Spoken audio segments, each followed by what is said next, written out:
السلام علیکم ورحمۃ اللہ وبرکاتہ۔ اعوذ باللہ السمیع العلیم من الشیطان الرجیم من ہمزہ ونفخہ ونفثہ۔ بسم اللہ الرحمن الرحیم۔ وَإِذْ قَالَ إِبْرَاهِيمُ لِأَبِيهِ وَقَوْمِهِ إِنَّنِي بَرَاءٌ مِّمَّا تَعْبُدُونَ۔ اور یاد کرو وہ وقت جب ابراہیم علیہ السلام نے اپنے باپ اور اپنی قوم سے کہا تھا کہ تم جن کی بندگی کرتے ہو میرا ان سے کوئی تعلق نہیں۔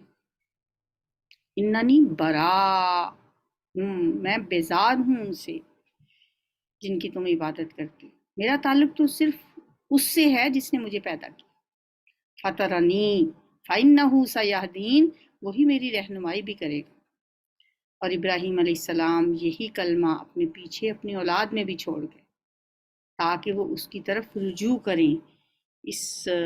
یعنی جب بھی وہ سیدھے رستے سے ذرا ہٹنے لگیں تو یہ کلمہ ان کی رہنمائی کے لیے موجود رہے اور وہ اس کی طرف اسی کلمے کی طرف لوٹ آئے۔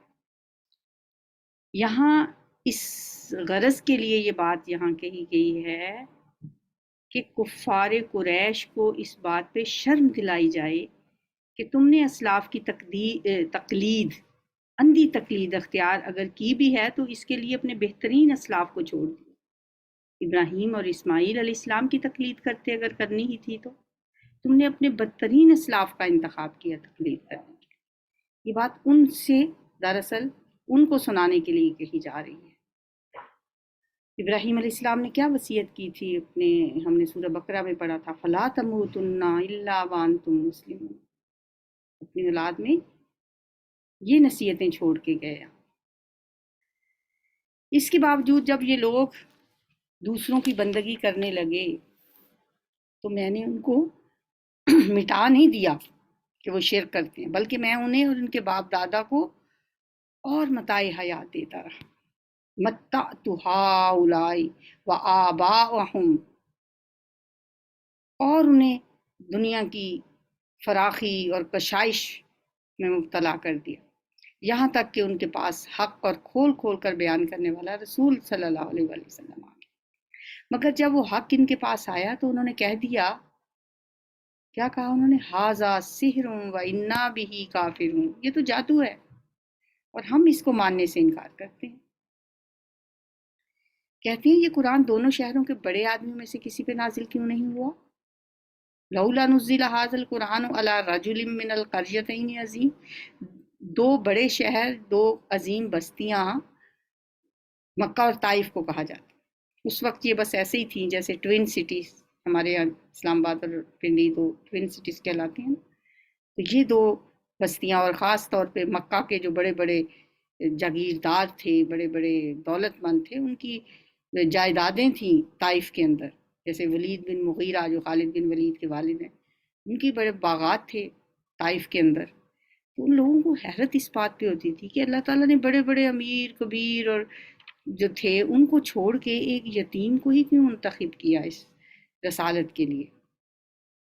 لولا نزل ھذا القرآن علی رجل من القریتین عظیم،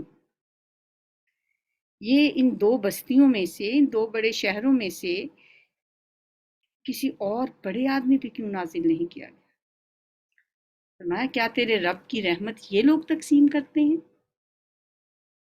ان کے پاس یہ اختیار ہے کہ کس کو یہ رحمت دیں؟ ظاہر ہے یہ جو قرآن ہے یہ اللہ کی بہت بڑی ایک نعمت بھی ہے اور رحمت بھی ہے، کیا یہ تقسیم کریں گی تیرے رب کی رحمت؟ نحن قسمنا بینہم معیشتہم فی الحیات الدنیا ورفعنا بعضہم فوق بعض درجات لیتخذ بعضہم بعضا سخریا ورحمت ربک خیر مما یجمعون۔ دنیا کی زندگی میں ان کی گزر بسر کے ذرائع تو ہم نے ان کے درمیان تقسیم کیے، اور ان میں سے کچھ لوگوں کو کچھ دوسرے لوگوں پر ہم نے بدرجہ فوقیت دی ہے تاکہ یہ ایک دوسرے سے خدمت لیں۔ یہ کتنی بڑی ایک حقیقت ہے کتنا بڑا فیکٹ ہے جو اللہ نے یہاں بیان کیا ہے کہ اگر ہم کچھ لوگوں کو کچھ لوگوں پہ فوقیت نہ دیتے تو دنیا کا نظام کیسے چلتا؟ ہر شخص چاہتا کہ بس میں تو پھر چودھری بن کے رہوں، میں تو بیٹھ کے حکم ہی چلاؤں، دوسروں سے کام ہی کرواؤں، تو وہ کام کرنے والے کہاں سے آتے؟ فرمایا وَرَفَعْنَا بَعْضَهُمْ فَوْقَ بَعْضٍ دَرَجَاتٍ، کیوں ہم نے یہ کیا؟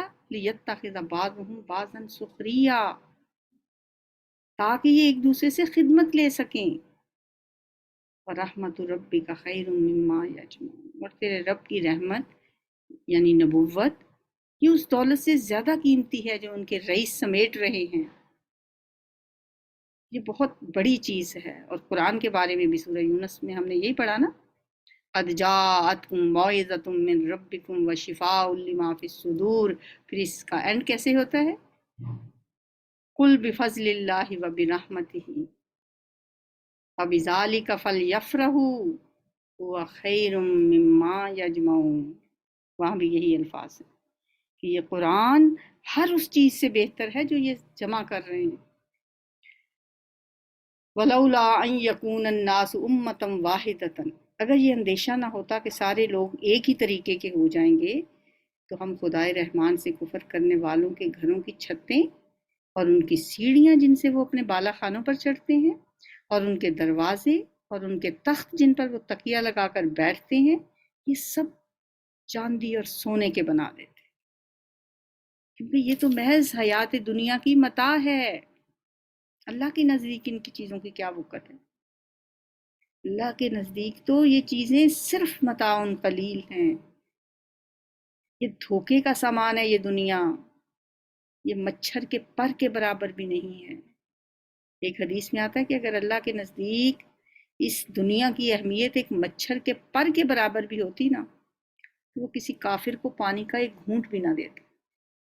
اب اس نے یہ دنیا کی جو آسائشیں ہیں، دنیا کے جو کہنا چاہیے کہ نعمتیں کہہ لیں، یہ کافروں پہ تو وسیع کی ہوئی ہیں، اسی لیے تو علامہ اقبال کہتے تھے کہ قہر تو یہ ہے کہ کافر کو ملے حور و قصور اور بیچارے مسلمان سے فقط وعدہ ہی حور۔ تو ابھی تو اللہ فرماتے ہیں کہ اگر یہ نہ ہوتا اندیشہ کہ سارے لوگ ایک ہی طریقے کے ہو جائیں گے تو ان کافروں کو تو جو اللہ سے کفر کرتے ہیں، جو رحمان کا انکار کرتے ہیں، ان کو ہم اتنی یہ دنیا دے دیتے کہ ان کی گھروں کی چھتیں اور ان کی سیڑھیاں اور ان کے دروازے اور ان کے تخت یہ سب سونے اور چاندی کے بنا دیتے، کیونکہ یہ تو صرف اس دنیاوی زندگی کی متاع ہے، متاع الحیات الدنیا والآخرۃ عند ربک للمتقین، اصل گھر تو آخرت کا ہے، وہ تیرے رب کے ہاں صرف متقین کے لیے، وہ متقیوں کو ملے گا، جو اصل چیز ہے وہ تو متقی لوگوں کے لیے ہے، یہ دنیا داروں کے لیے تو فرمایا میں سونے کی بنا دیتا ہر چیز۔ وَمَن يَعْشُ عَن ذِكْرِ الرَّحْمَنِ نُقَيِّضْ لَهُ شَيْطَانًا فَهُوَ لَهُ قَرِينٌ، جو شخص رحمان کے ذکر سے غافل ہو جاتا ہے اس پر ایک شیطان مسلط کر دے۔ آزما کے دیکھ لیں اس بات کو، اپنے ارد گرد نگاہ اٹھا کے دیکھ لیں کہ اللہ کا ذکر ایسی چیز ہے کہ انسان کے اندر ایک انرجی آتی ہے، ایک طاقت آتی ہے، ایک قوت آتی ہے شیطان کے ساتھ مقابلہ کرنے کی۔ لیکن جو شخص اپنے رب کے ذکر سے منہ موڑتا ہے، رحمان کے ذکر سے تغافل برتتا ہے، پھر وہ شیطان اس پہ مسلط ہو جاتا ہے، فَهُوَ لَهُ قَرِينٌ، پھر وہ اس کا ساتھی بن جاتا ہے، پھر نہ اس کا نماز پڑھنے کو دل کرتا ہے، نہ اس کا قرآن پڑھنے کو دل کرتا ہے، پھر اس کے دل پہ ایک ٹھپا لگ جاتا ہے۔ اس لیے ہر وقت اللہ کے ذکر سے اپنی زبان کو بھی تار رکھیں، اور ذکر صرف یہی نہیں ہے کہ زبان سے ہم تسبیح ہی پڑھتے رہیں یا اللہ اللہ ہی کرتے رہیں، نماز بھی ذکر ہے، قرآن بھی ذکر ہے، اللہ کی ہر عبادت، مطلب پورا دن رات، جبکہ اللہ نے سورہ آل عمران میں فرما دیا نا کہ سوتے بیٹھتے چلتے پھرتے لیٹے ہر حال میں